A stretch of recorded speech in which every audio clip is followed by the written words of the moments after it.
Welcome to the 71st edition of Ask the Governor with Governor John Bel Edwards, now in his 6th year in office. And as we know, he's won twice, and he is a Democrat in a state controlled in the legislature by Republicans. And we're going to talk about the redistricting battle, if you will. And it really wasn't much of a battle at the Capitol, but there is much work to be done. And we'll see where it goes with the lines being drawn similarly to the way they were 10 years ago, and there were many complaints about how they were drawn at that time. If you'd like to join the conversation, as Kevin said, 877-217-5757. Jerry Mayer of Hometown Productions, also in the studio, and Jerry is presenting this program statewide on cable systems across the great state of Louisiana and beyond. And we will talk about the Ronald Green controversy as well, and let's begin with redistricting, Governor. The session is in full bloom. It's actually coming to a culmination, and probably no surprise that the Republican majority in the Louisiana legislature is opting to keep things as they are. What's the next step?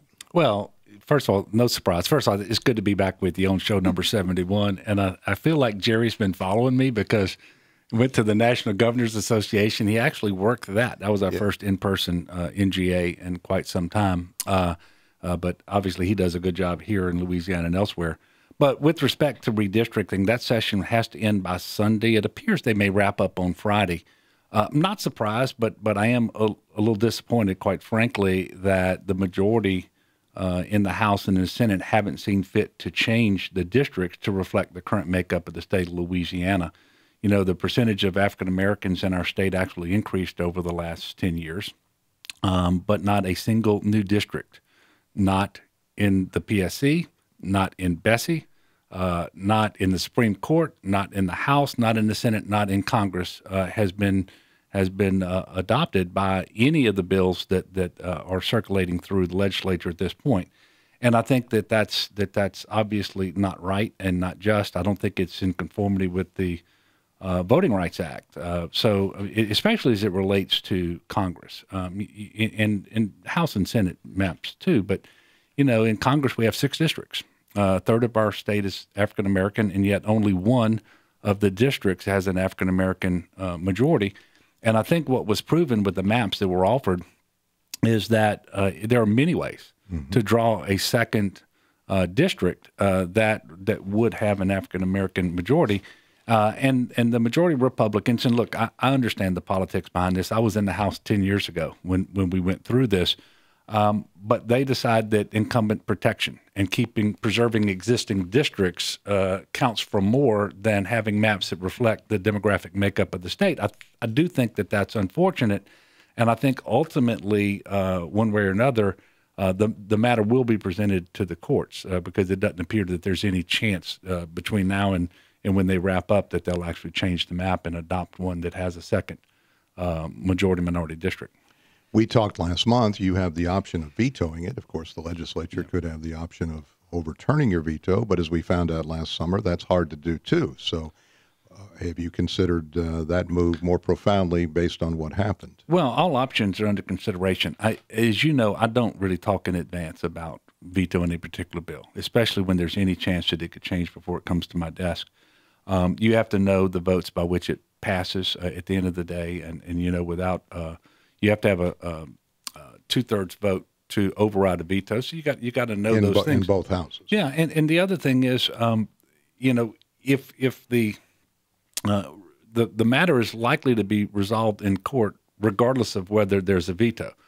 So I just don't talk about vetoes in advance. It's obviously something that I can do, and I will give it due consideration at the right time, but I'm just not going to discuss it here today. Now, does the governor sign off on this like any other legislation? Yeah. So you could allow it to go in. There are 3 options, as there are with any bill, and that is you can sign it, you can veto it, or you can allow it to become law without your signature. I am in year 6 of my term, or 7. I guess 7. I've never allowed a bill to become law without my signature, but that is an option. Yeah, it is an option, and it would show that you're not blessing the results, but it is something not commonly done.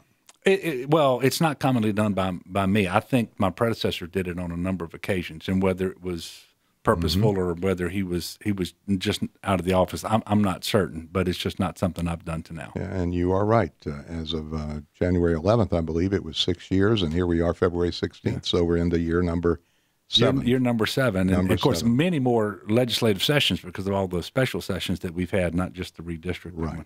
And the controversy over the death of Ronald Green continues, and you have dealt with that to some degree, but of course the investigation continues. Right. Where does it stand right now? Well, as you know, the district attorney who I think you spoke with this morning on the program continues to have the case and has the opportunity to bring charges in the prosecution, but the lead agency at the moment is the U.S. Department of Justice, and it literally has been since September of 2009. I'm sorry, 2019.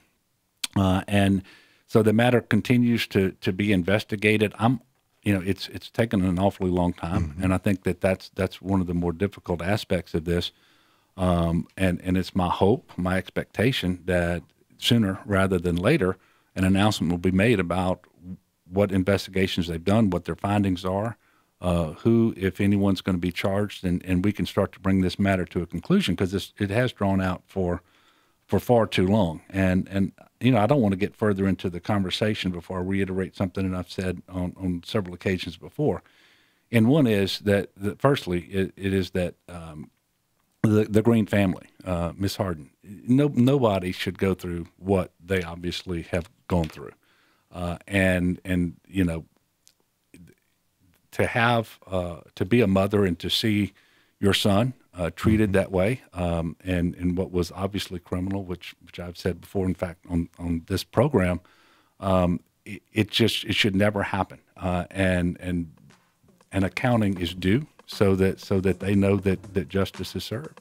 We do want to pick up with the governor who held about an hour-long question and answer session with the media a few days ago about the Ronald Green death and the new evidence and a new autopsy showing that Mr. Green almost certainly died at the hands of some state troopers. And the governor has been accused by some of being involved in some sort of cover-up, and I know that gets your blood boiling.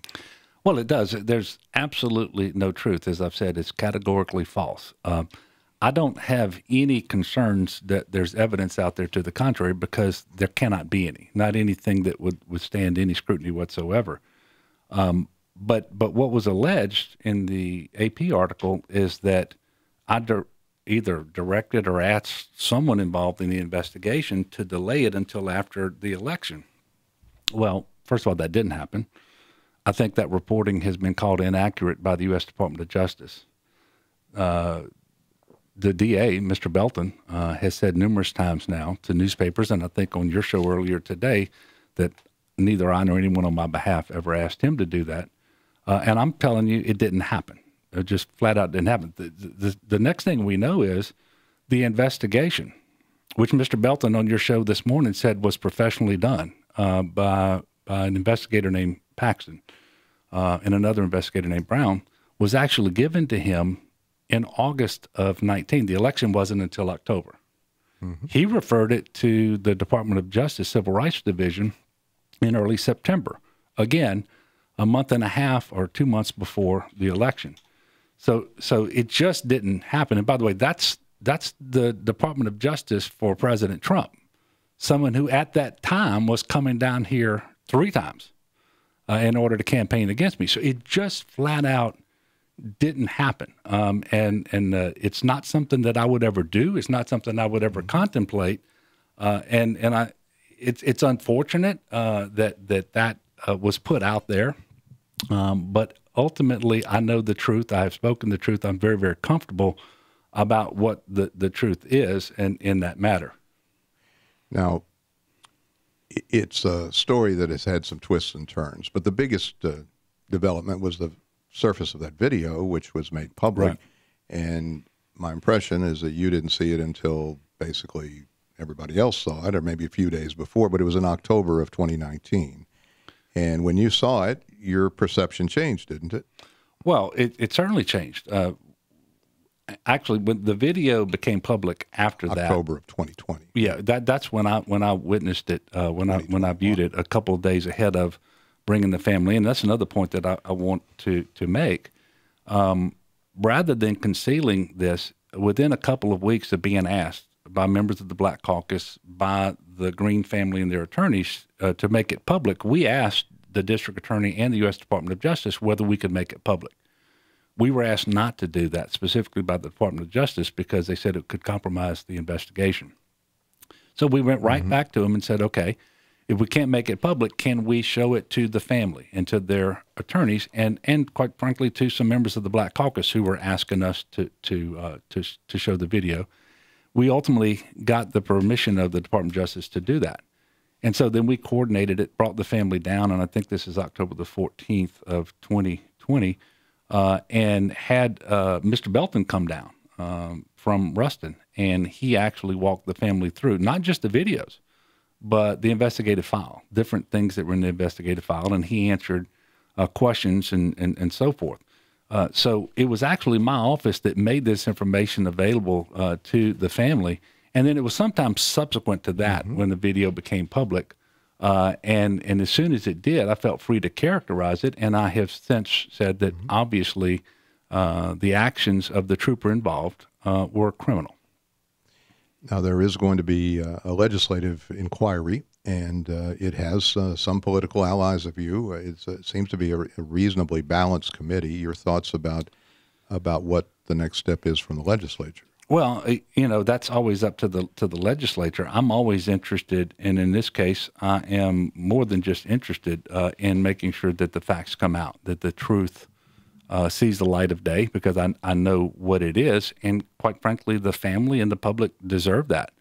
So long, and we've seen this happen in the Senate, so long as there's an active investigation by either the DA or the U.S. Department of Justice, I don't know how much information they're going to get from other people they may want to call. I'm going to go there, and I will testify as to what I know, and if I'm asked to do that. I haven't seen any witness lists or anything like that.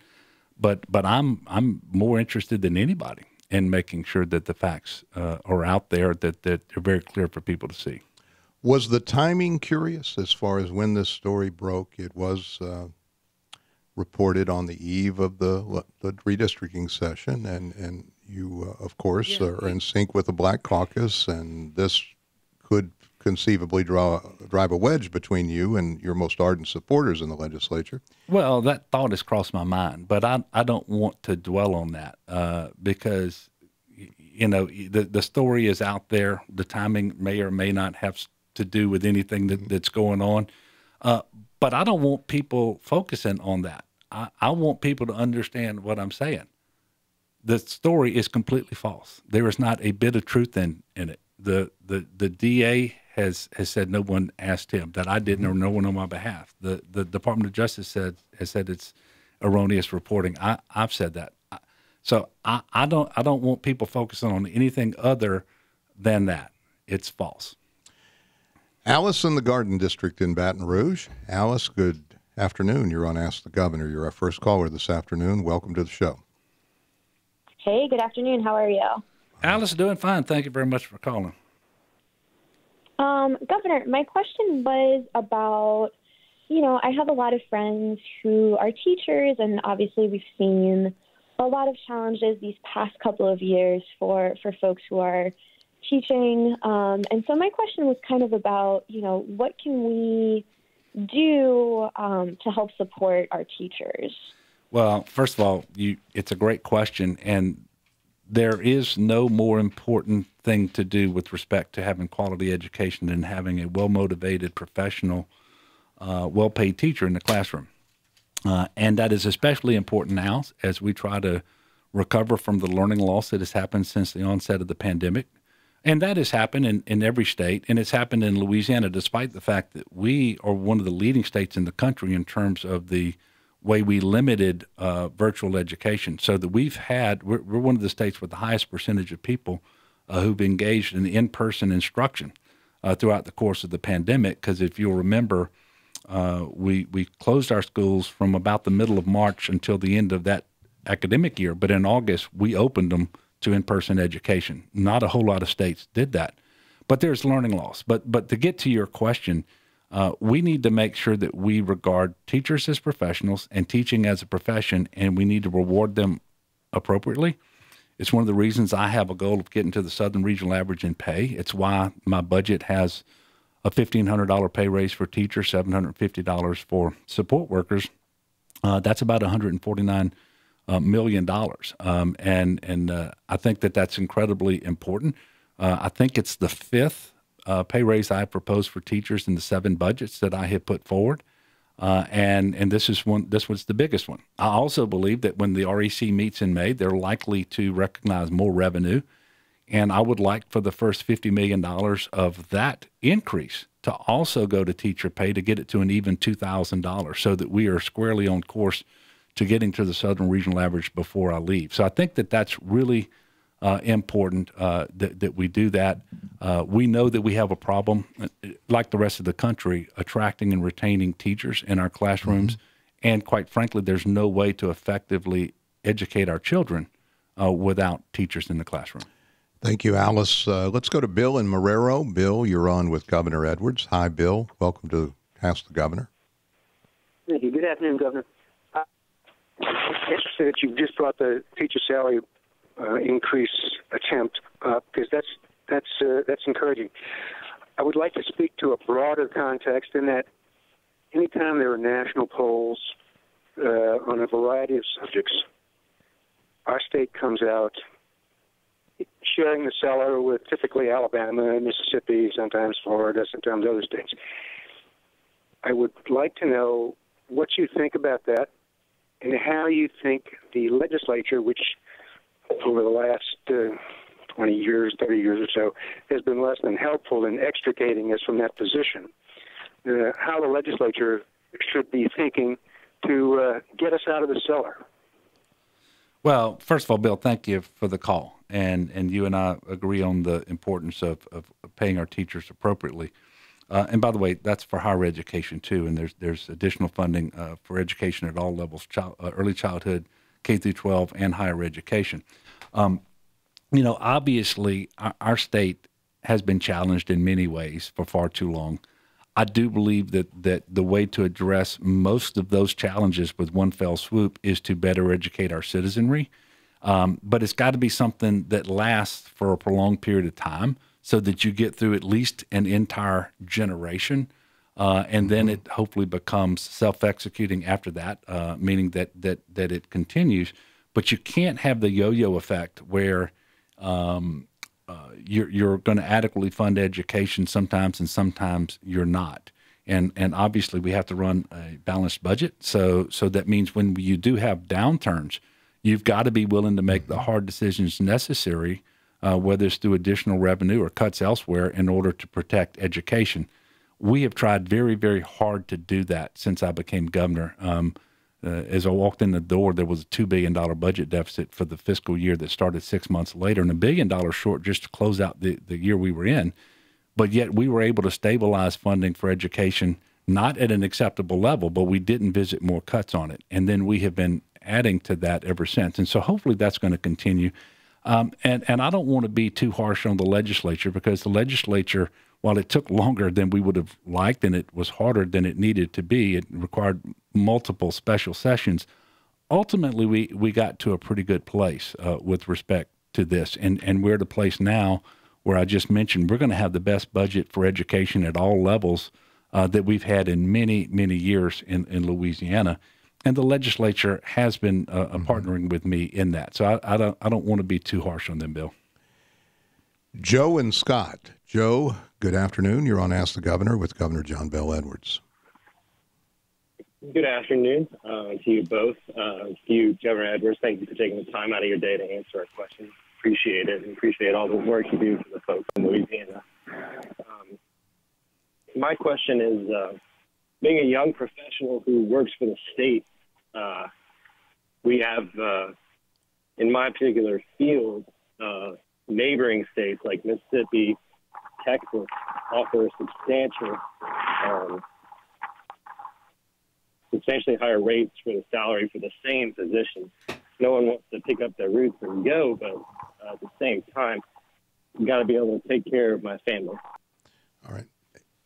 Yeah, well, first of all, Joe, thank you for working for the state. And I have always believed, my mother worked for the state, by the way, did so for her entire career as a registered nurse in the charity hospital system.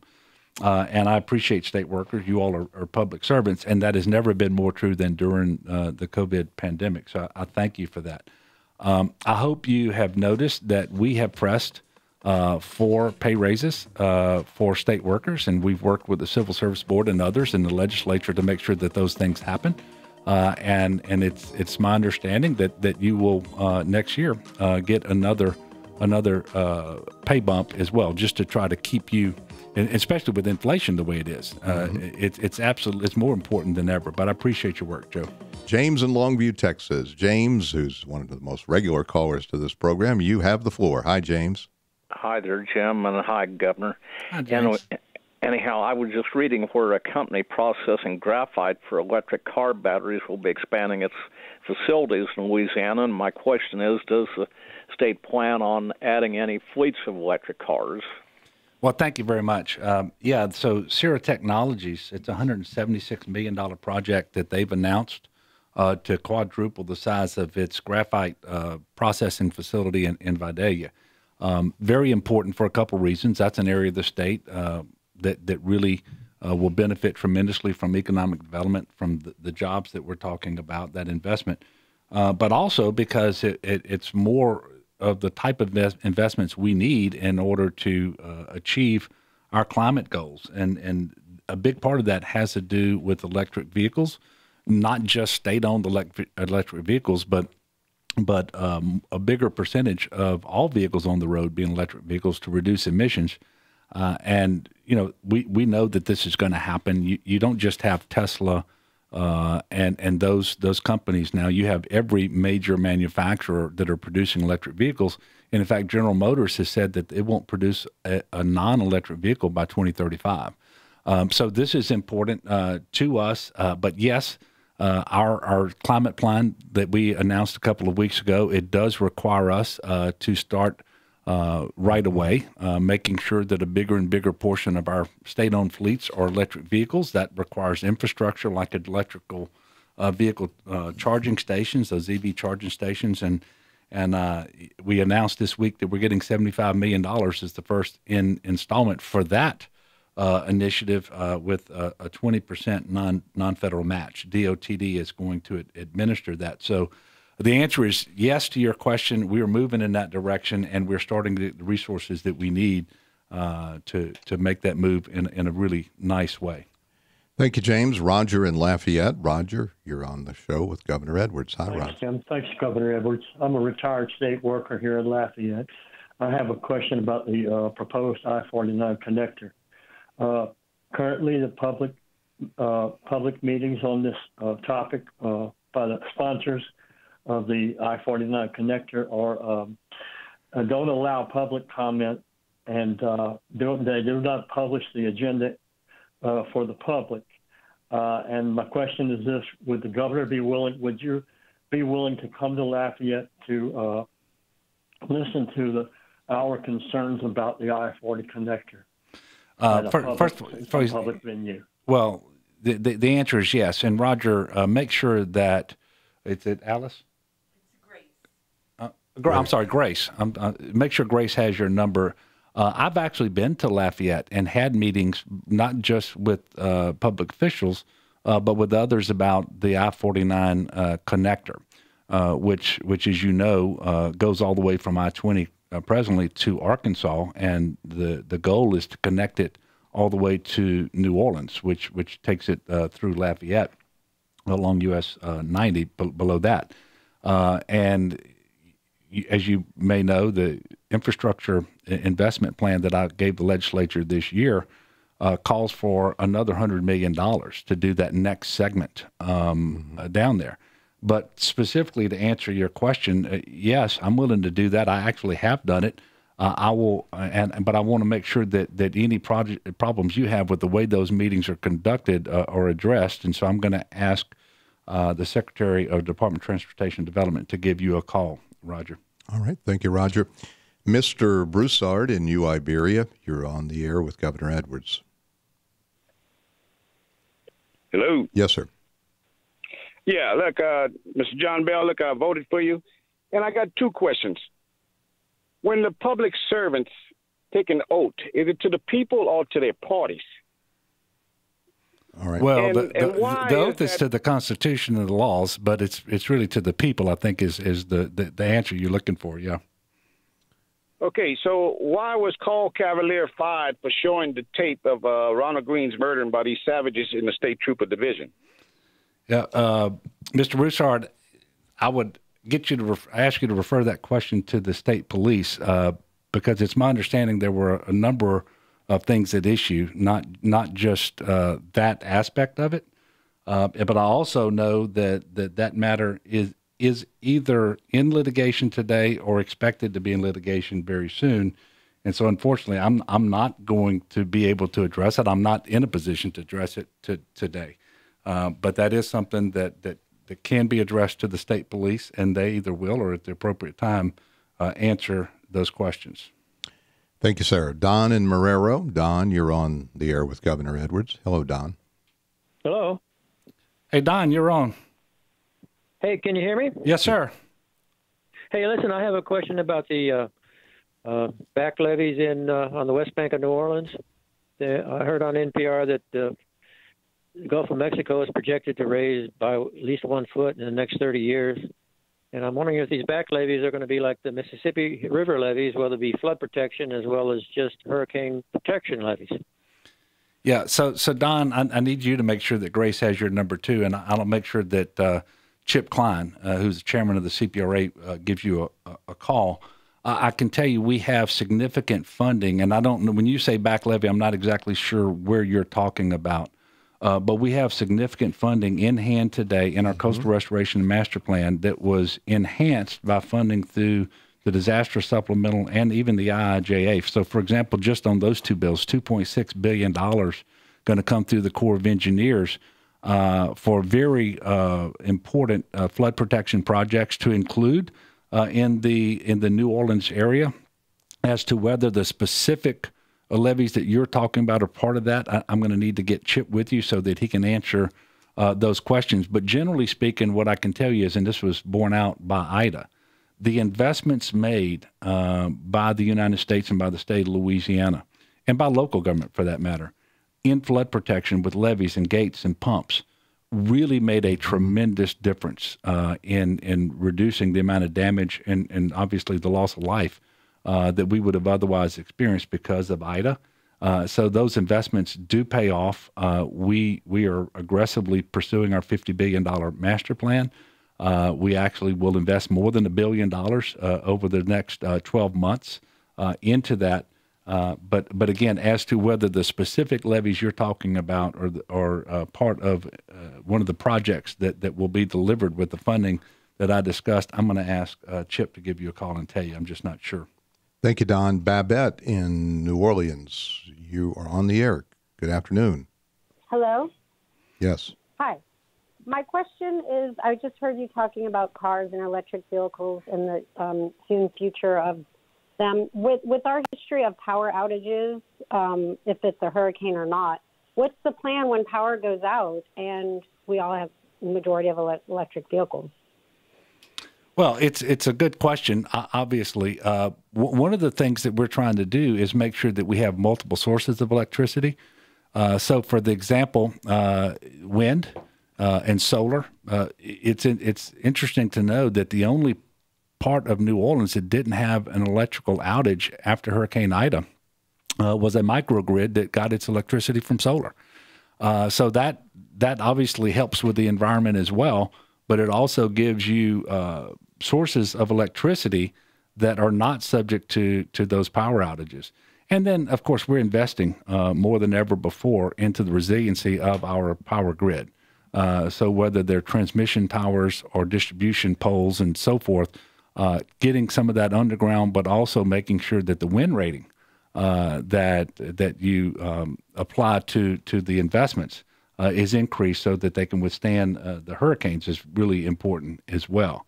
But you ask a good question, and then the other thing that we're looking for in the future is tremendous advancements in battery, so the ability to store power as well.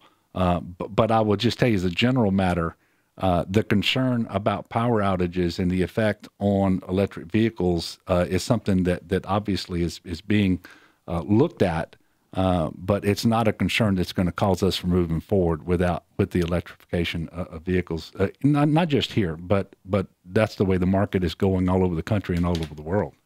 John in Moroville. John, good afternoon. You're on with the governor. How you doing? Yes, sir. How you doing today? Fine. John, doing fine. Thank you for your call. On your teacher pay raise proposal for the legislature, now, why haven't they included retired teachers in these programs every year when y'all bring that up? Yeah, well, John, first of all, thank you for the question. The pay raises come from the experience accounts in our retirement systems. If you're a state employee, it's lasers. If you are retired teachers, you just asked about is TRSL. And there's specific legislation that determines when and under what circumstances COLAs can be given and what that COLA is. And so it's subject not to what the revenue estimating conference comes up with, but what the market has returned and what's in that experience account. So that's the difference. Thank you for being with us for show number 71 of Ask the Governor with Governor John Bel Edwards, one of only a handful, if that many, governors in America who does a show of this kind.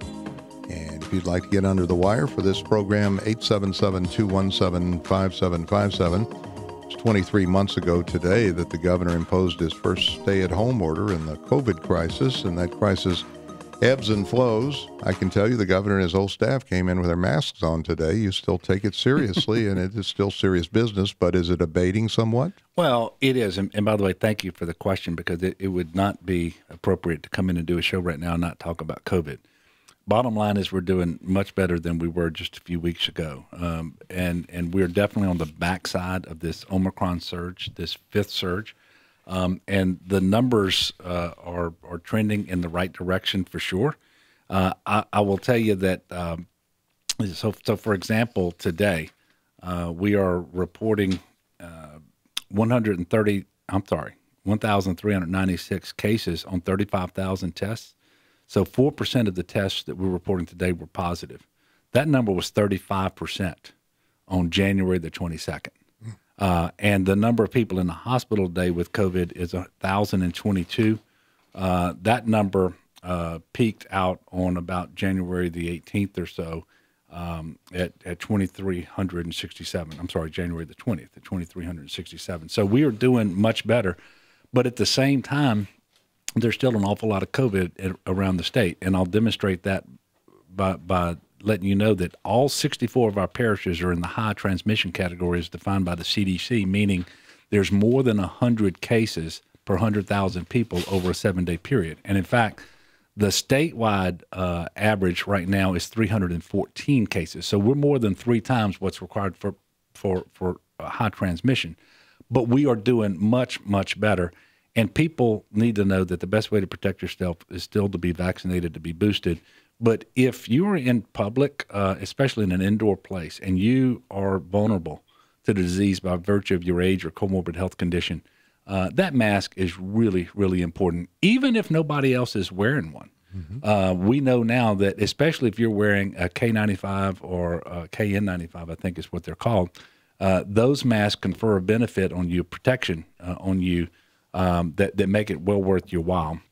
And as we get ready for Mardi Gras, everyone should please take all this into consideration when you decide which activities you're going to engage in, especially if they are indoors with large crowds. Let's go to Bob in Baton Rouge. Bob, you're on with Governor Edwards. Hi, Bob. Hey, Governor, keep up the good work. My question is, with the crime wave affecting New Orleans and Baton Rouge, is anything you can do to help out? First of all, thank you very much, Bob, for the call. And when I got together with governors from across the country a couple of weeks ago at the NGA, this was one of our conversations. And I think sociologists and criminologists are going to be studying this for a while. But it seems to be a result of COVID for some reason, and some categories of crime are down, some are up, and it's very troubling, especially the violent crime with the use of guns, the carjackings and that sort of thing, and by the way, domestic situations are very much up. So with respect to New Orleans, I can tell you that. As we always do, we will send additional troopers there for Mardi Gras, and in fact, there'll be 100 troopers there for Mardi Gras. But beyond that, I think today it was announced a violent crimes task force for New Orleans that's going to involve the state police, the New Orleans Police Department, and the federal government, the FBI. So that should bear fruit in terms of increasing the presence and being very strategic in how we fight violent crime there. There are efforts and elsewhere in the state, and that includes Baton Rouge, and we do work with the DA here, the police department.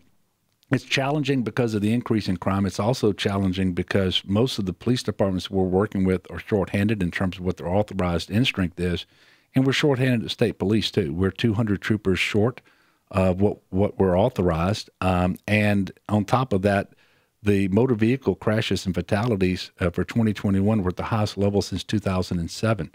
And so for whatever reason, we have more speeding drivers, distracted drivers, and probably impaired drivers than we would like. And having a robust presence on our highways and interstates is the way that you address that.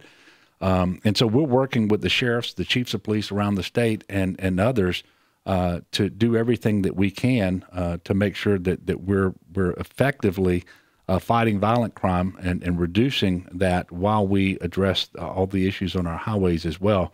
It is a challenging situation, however, but I believe we're on the right track with the initiatives that we have in place. Sylvia in Baton Rouge. Hi, Sylvia. You're on the air. Good afternoon, Governor. Thank you for your sensible leadership and your service.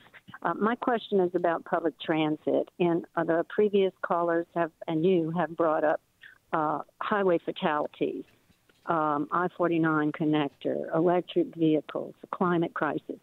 Yet there doesn't seem to be any attention in the budget or in the potential spending of infrastructure funding for accessible and affordable to the public and efficient public transit, connecting people within cities from the rural areas to services in cities that they need to get to. Yeah. Thank you, Sylvia. One thing I hope you did see is that we proposed $25 million to advance commuter rail between Baton Rouge and New Orleans, which will be incredibly important, especially once the work starts on I-10 that reduces the through level travel lanes. But we also know that within the Infrastructure and Investment Jobs Act, an awful lot of money is going to be made available to local governments that can be used on transit. Those programs are being developed now. The rules, what those grant applications are going to have in them to be competitive, all that's being worked out today. But I can tell you our Department of Transportation is working with local government all over the state so that they are aware of what's available, how they can be competitive, and how they can land these dollars to actually help them with public transit, because it is important that we engage in it, especially when we have fleets of buses that are electric, which that's starting to happen in the state of Louisiana.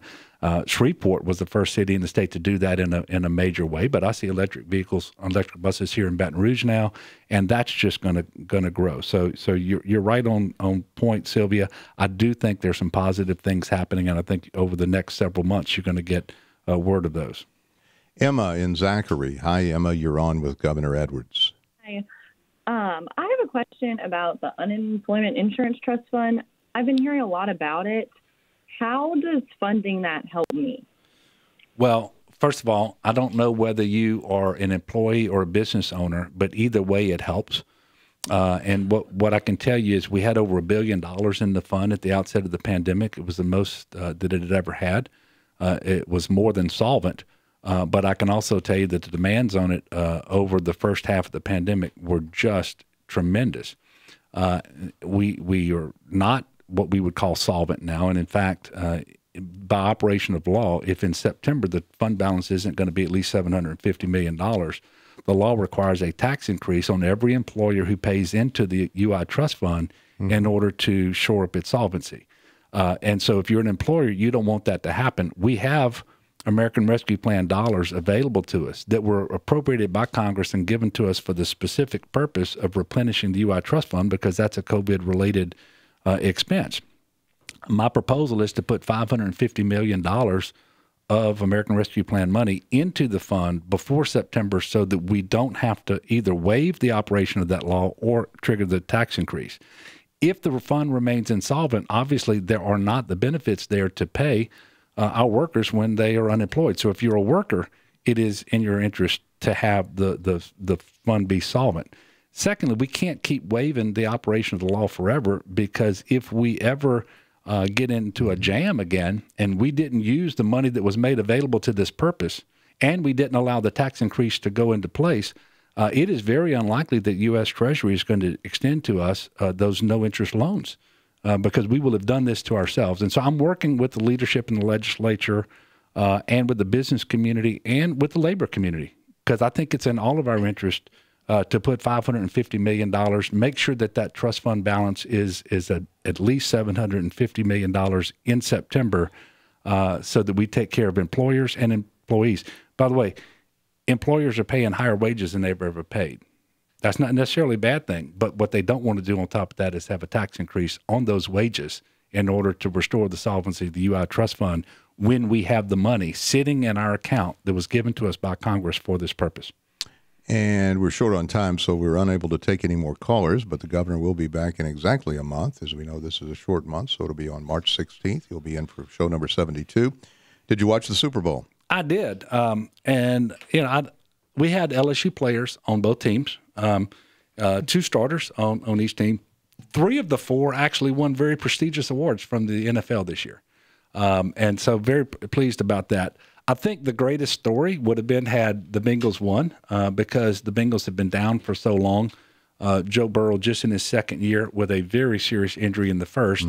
It just would have been a great story. That I was leaning in that direction. Unfortunately, it didn't happen, but I'm so happy for Odell Beckham Jr. and for Andrew Whitworth, who, by the way, won what I think has got to be the greatest award given out, and that was the Walter Payton Award for his contributions off the field. So very proud of them. It was a great game. It was a close game, and obviously the Bengals could have won. It's just not the way it happened. See you next month, Governor, and thanks everybody for listening and calling. Jim.